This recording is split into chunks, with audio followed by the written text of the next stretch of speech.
మోకాళ్ల వాపులు, నడుము నొప్పి, మెడ నొప్పి, కడుపు నొప్పి, వెన్నెముక నొప్పి, rheumatoid arthritis, piles, kidney stones, ulcer, గర్భాశయంలో సమస్యలు, పీసీఓడి, సంతానలేమి, గ్యాస్ ట్రబుల్, లివర్ వ్యాధులు, నరాల బలహీనత, వెరికోస్ వెయిన్స్, మైగ్రేన్, మలబద్ధకం, ఒల్లి మచ్చలు, allergy, psoriasis, urinary tract infection వంటి దీర్ఘకాలిక వ్యాధులకు, ఎక్కడా తగ్గని మొండి వ్యాధులకు హెర్బల్ చికిత్స ద్వారా పరిష్కారం ఇవ్వబడును.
ఆస్తమా, సోరియాసిస్ అన్నిటికీ సంపూర్ణ నివారణ మా వల్ల వీలవుతుంది.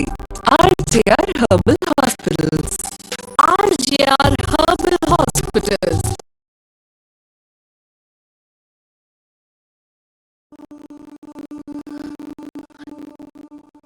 అలాగే నువ్వు కూడా అంతా మర్చిపోయి హ్యాపీగా ఉన్నావు అనుకున్నాను. అబద్ధం. అప్పుడు నేను నీ కళ్ళలో చూసిన ప్రేమ నిజమైతే ఇప్పుడు నువ్వు చెప్తున్నంత అబద్ధం. నాకు తెలియదు అనుకుంటున్నావా? ఎంతో మంది అమ్మాయిలు ఇష్టం లేని పెళ్లి చేసుకోండి ఇలాగే వాళ్ళ అమ్మ నాన్నల కోసం, సొసైటీ కోసం మనసు చంపుకొని లైఫ్ అంతా గడిపేస్తున్నారు. కానీ నీకు అవసరం లేదు. నీకు నేనున్నాను. ఒక్క మాట చెప్పు చాలు అని నేను చూసుకుంటాను. అమ్మా, నేను అరుణ్తో చాలా హ్యాపీగా ఉన్నాను. నీకు ఎలా చెప్పాలి? ఈ 1 year తను నా మీద చూపించిన care and effect. Welcome to cooperative. Telangana Jagruthi అధ్యక్షురాలు కల్వకుంట్ల కవిత కొత్త పార్టీ పేరును ప్రకటించేశారు. మేడ్చల్ జిల్లా మునిరాబాద్ లో ఏర్పాటు చేసిన సభలో కవిత పాల్గొన్నారు. ఈ సభ వేదికగా కొత్త పార్టీ ఎజెండాను కవిత ఆవిష్కరించారు. అనంతరం ఆ ఎజెండాపై గంటన్నర పాటు కవిత ప్రసంగించారు. తెలంగాణ జాగృతి అధ్యక్షురాలు కల్వకుంట్ల కవిత కొత్త పార్టీ పేరును ప్రకటించారు. మేడ్చల్ జిల్లా మునిరాబాద్ లో ఏర్పాటు చేసిన సభలో కవిత పాల్గొన్నారు. ఈ సభ వేదికగా కొత్త పార్టీ జెండాను కవిత ఆవిష్కరించారు. అనంతరం ఎజెండాపై గంటన్నర పాటు కవిత ప్రసంగించారు. మేడ్చల్లోని సభా ప్రాంగణానికి బయలుదేరే ముందు తన నివాసం వద్ద కవిత తన భర్త, కుటుంబ సభ్యుల ఆశీర్వాదం తీసుకున్నారు. అనంతరం సర్వమత ప్రార్థనలు నిర్వహించారు. అక్కడి నుంచి గన్ పార్క్ వద్దకు చేరుకొని తెలంగాణ అమరవీరులకు నివాళులర్పించారు. అక్కడి నుంచి ర్యాలీగా మునీరాబాద్ లో సభా ప్రాంగణం వద్దకు బయలుదేరారు. ఈ సందర్భంగా కవిత మాట్లాడుతూ తెలంగాణలో కొత్త విప్లవం మొదలైందని ప్రజలు ఆశీర్వదించాలంటూ కోరారు. ఖచ్చితంగా ముఖ్యమంత్రి అయ్యి తీరుతానంటూ కవిత ధీమా వ్యక్తం చేశారు. కవిత కొత్త పార్టీకి సంబంధించి పలు రకాల పేర్లు వినిపించాయి. ప్రచారంలో తెలంగాణ రాష్ట్రీయ సమితి, తెలంగాణ ప్రజా జాగృతి పార్టీ, తెలంగాణ ప్రజా వికాస్ సమితి పేర్లు ఉన్నాయి. అయితే కవిత టిఆర్ఎస్ పేరును ప్రకటించారు. మన పార్టీ పేరు చెప్పాలా? రెడీయా?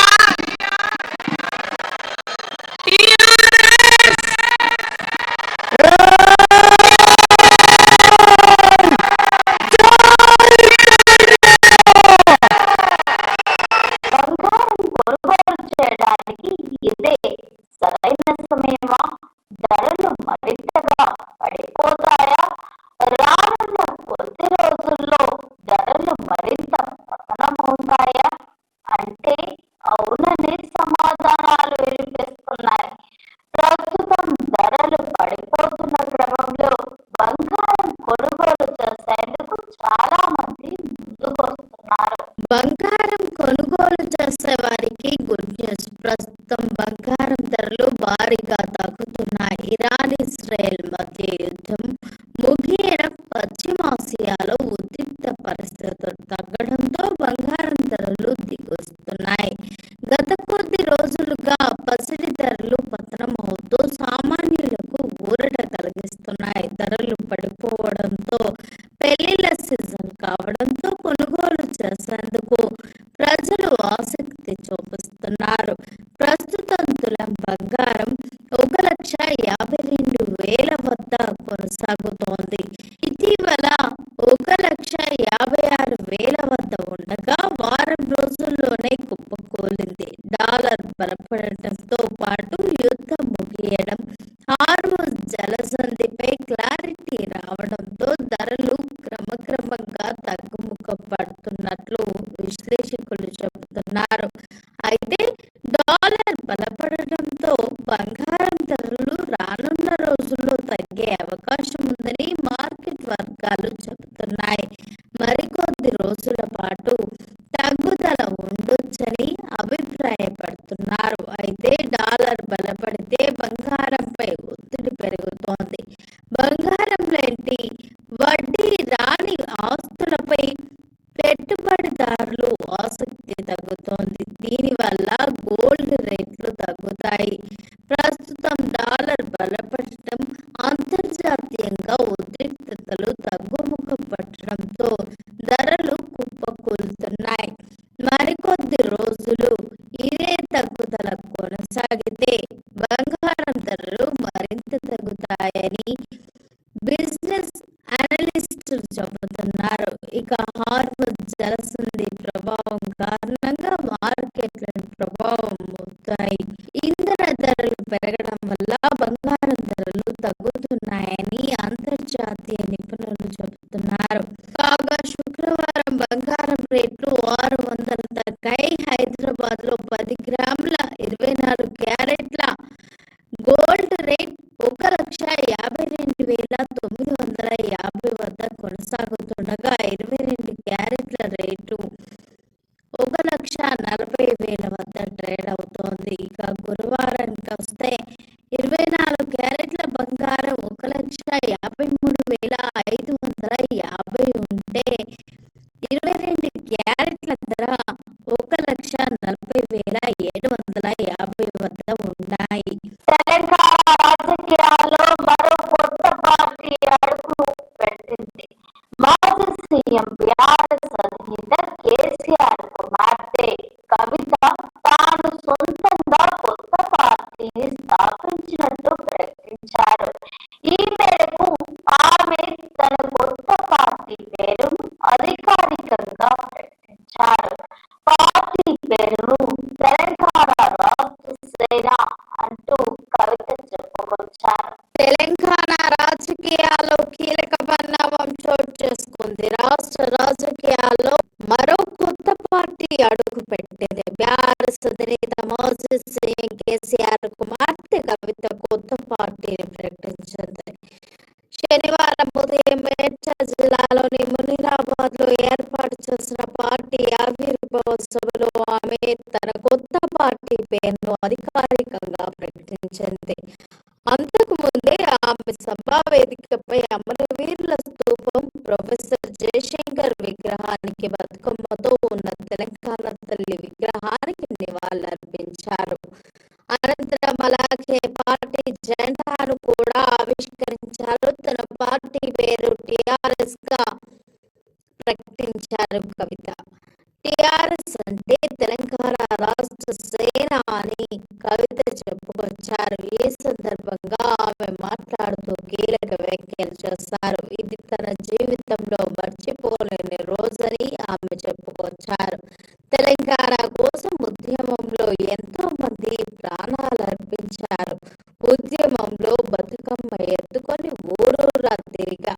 బతుకమ్మ వచ్చిన తర్వాత ఉద్యమానికి ఊపొచ్చిందన్నారు కవిత. తెలంగాణ వచ్చి 12 ఏళ్లైనా మన కలలు నెరవేరలేదని, కేసీఆర్ నేతృత్వంలోని తెలంగాణ ఉద్యమ రథం దారి తప్పిందని చెప్పుకొచ్చారు. తెలంగాణ వస్తే బానిస సంఖ్యలు పోతాయనుకున్నాం కానీ వ్యక్తిగత స్వేచ్ఛ అయిపోయిందంటూ కవిత తెలిపారు.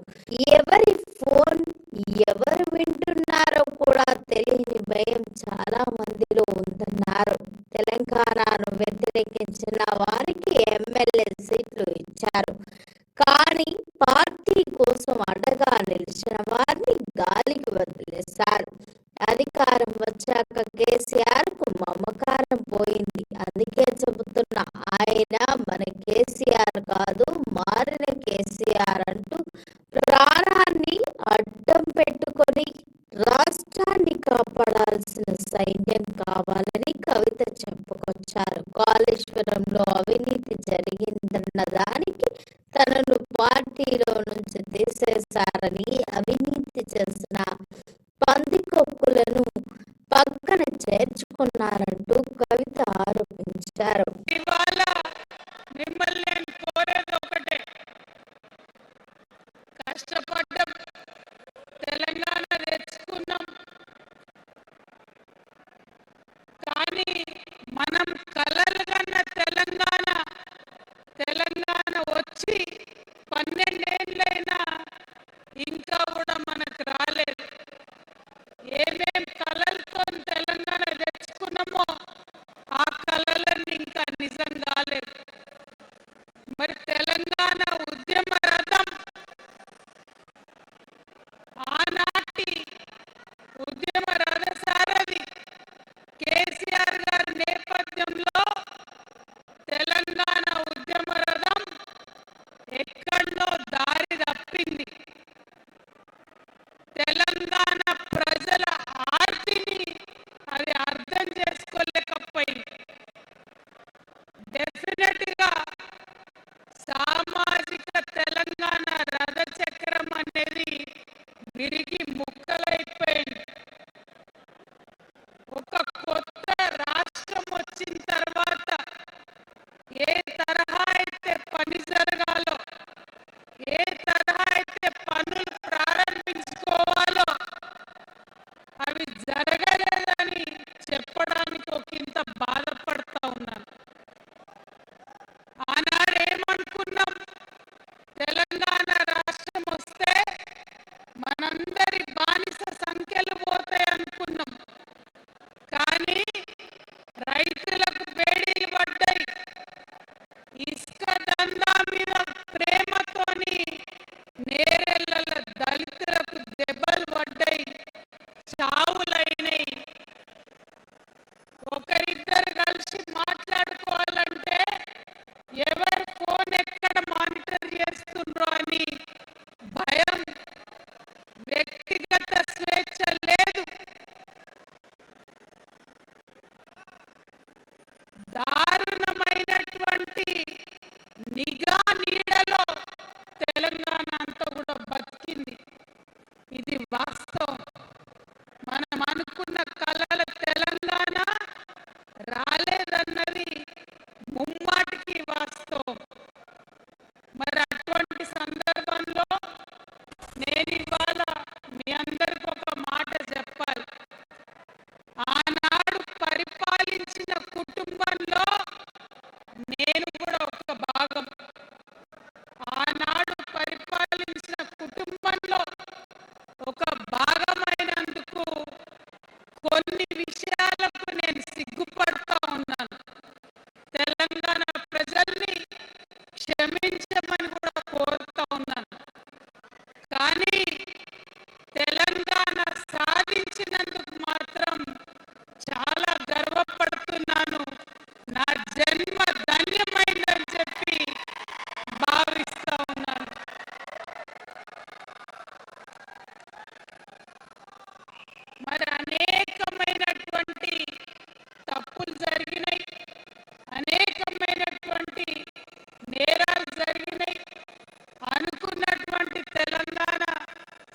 సమర్థించుకోలేదు.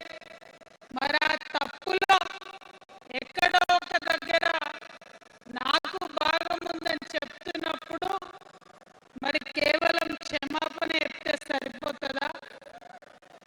ఏ తెలంగాణ అయితే కావాలనుకున్నామో, ఏ సామాజిక న్యాయ తెలంగాణ అయితే రావాలని అనుకుంటున్నామో, దానికోసం నడుం బిగించి కష్టపడి పని చేయాల్సిన అవసరం కూడా ఉంది.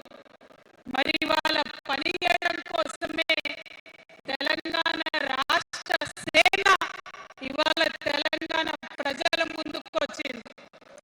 మైక్రో ఫైనాన్స్ లో జరిగిన 100 కోట్ల స్కామ్ లో సింగర్ మంత్రి ప్రత్యక్ష జోక్యం ఉందని సోదరుడితో కలిసి మంత్రి తమను మోసగించిందని బాధితులు ఆరోపించారు. బంజారా సంఘాల ఆధ్వర్యంలో సోమాజిగూడ ప్రెస్ క్లబ్ లో నిర్వహించిన సమావేశంలో గిరిజన జేఏసీ అధ్యక్షుడు సంపత్ నాయక్ మాట్లాడారు.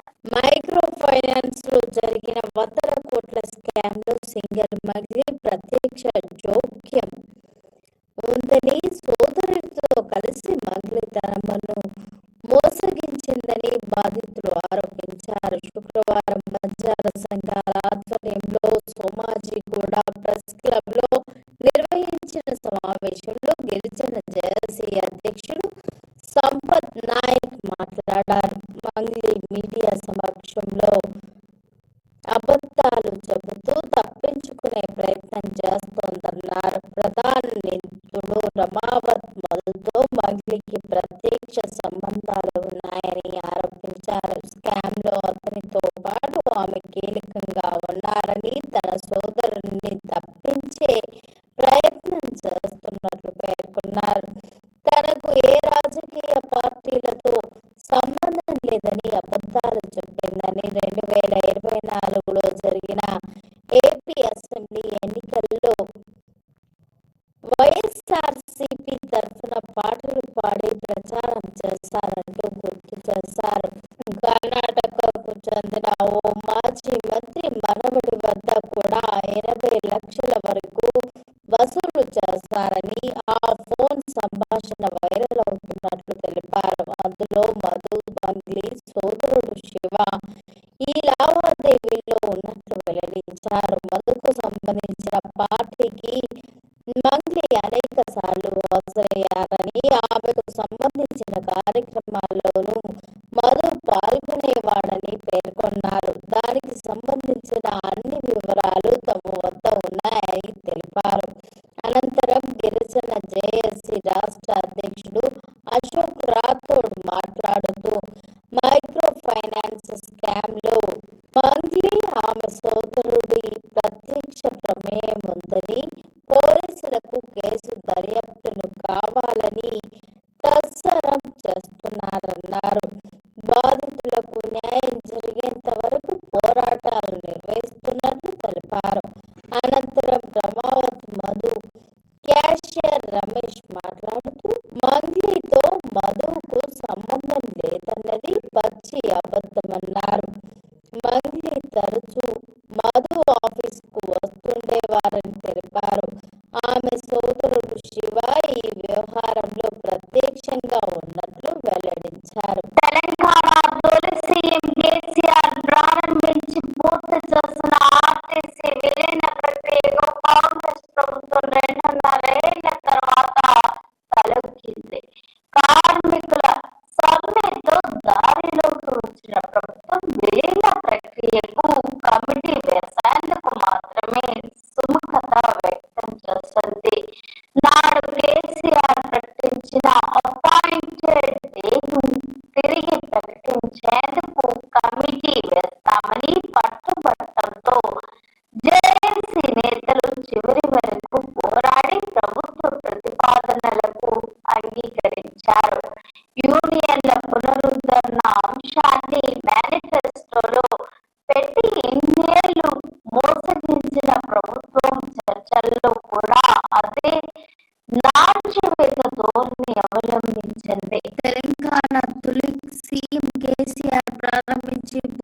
చేసిన ఆర్టీసీ విలీన ప్రక్రియకు కాంగ్రెస్ ప్రభుత్వం 2.5 ఏళ్ల తర్వాత తలొగ్గింది. కార్మికుల సమ్మెతో దారిలోకి వచ్చిన ప్రభుత్వం విలీన ప్రక్రియకు కమిటీ వేసేందుకు మాత్రమే సుముఖత వ్యక్తం చేస్తుంది. నాడు కేసీఆర్ ప్రకటించిన అపాయింటెడ్ డేను తిరిగి ప్రకటించేందుకు కమిటీ వేస్తామని పెట్టుబట్టంతో జేఏసీ నేతలు చివరి వరకు పోరాడి ప్రభుత్వ ప్రతిపాదనలను అంగీకరించారు.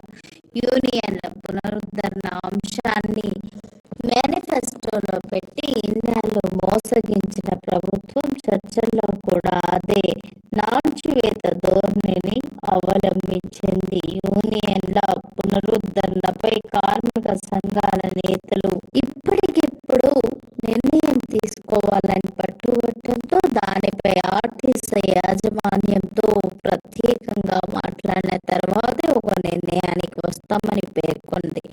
అయితే కార్మిక నేతలు ససేమిరా అని పట్టుబట్టడంతో దానిపై కూడా నిర్ణయం తీసుకొని గ్రీన్ సిగ్నల్ ఇచ్చారు.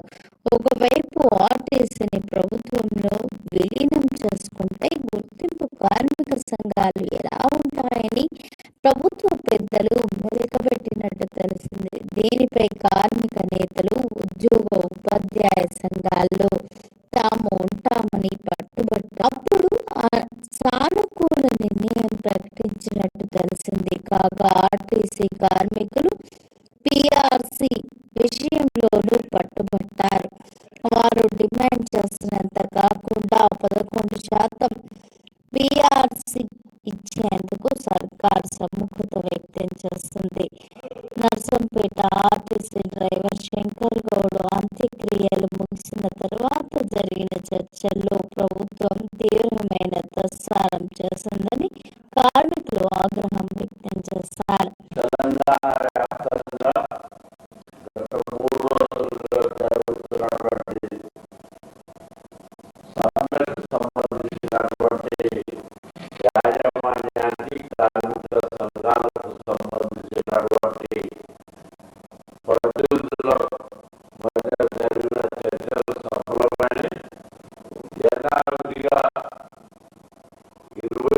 రాత్రి 12 నుంచి ఏ విధంగా బస్సులు బంద్ చేయలేవు,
దశాబ్దాల పైబడి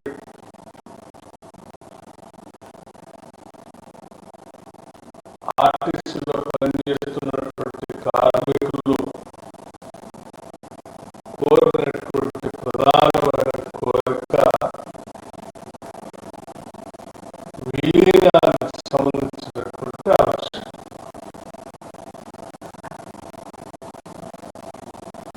ఈ విలీనానికి సంబంధించినటువంటి అంశంపై కూడా సుదీర్ఘంగా చర్చించిన తర్వాత ఆర్టీసీ విలీన ప్రక్రియకి సంబంధించి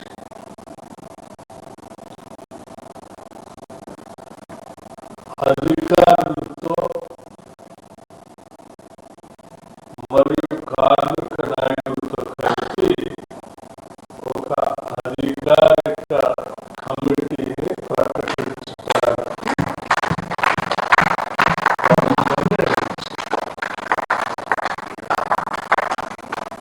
అంశాలను కూడా లోతుగా అధ్యయనం చేసి ఇరు పక్షాలు కూడా ఉన్న పరిస్థితులు అర్థం చేసుకున్న తర్వాత ఈ డిఆర్సి సంబంధించి 11%కి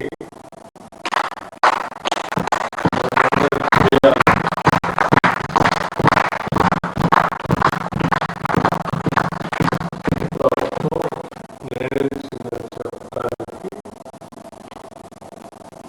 సంతోషిస్తా ఉన్నాం. ప్రకృష్టంగా చర్చించి సాధ్యమైనంత మేరకు అన్ని అంశాన్ని పరిష్కరించుకోవడం కోసం ఆర్టీసీ యాజమాన్యాన్ని చొరవ చూపించి వెంటనే ఆ చర్చలు కూడా ప్రారంభించి కార్యాచరణ ముగించవలసింది కూడా ఇది వాటి బటన్ మరో బటన్తో మళ్ళీ కలుద్దాం. Stay tune Kova TV. Welcome to Kova TV. Telangana Jagruthi అధ్యక్షురాలు కల్వకుంట్ల కవిత కొత్త పార్టీ పేరును ప్రకటించేశారు. మేడ్చల్ జిల్లా మునీరాబాద్ లో ఏర్పాటు చేసిన సభలో కవిత పాల్గొన్నారు. ఈ సభ వేదికగా కొత్త పార్టీని ఆ పార్టీ ఎజెండాను కవిత ఆవిష్కరించారు. అనంతరం ఆ ఎజెండాపై గంటన్నర పాటు కవిత ప్రసంగించారు. తెలంగాణ జాగృతి అధ్యక్షురాలు కల్వకుంట్ల కవిత కొత్త పార్టీ పేరును ప్రకటించారు. మేడ్చల్ జిల్లా మునీరాబాద్ లో ఏర్పాటు చేసిన సభలో కవిత పాల్గొన్నారు. ఈ సభ వేదికగా కొత్త పార్టీ జెండాను కవిత ఆవిష్కరించారు.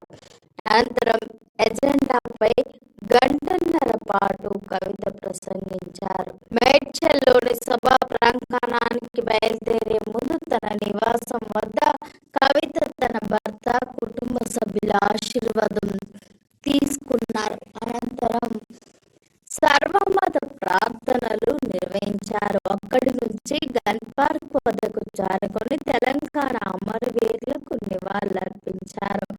అక్కడి నుంచి ర్యాలీగా మునీరాబాద్ లో సభా ప్రాంగణం వద్దకు బయలుదేరారు. ఈ సందర్భంగా కవిత మాట్లాడుతూ తెలంగాణలో కొత్త విప్లవం మొదలైందని ప్రజలు ఆశీర్వదించాలంటూ కోరారు. ఖచ్చితంగా ముఖ్యమంత్రి అయ్యి తీరుతానంటూ కవిత ధీమా వ్యక్తం చేస్తారు.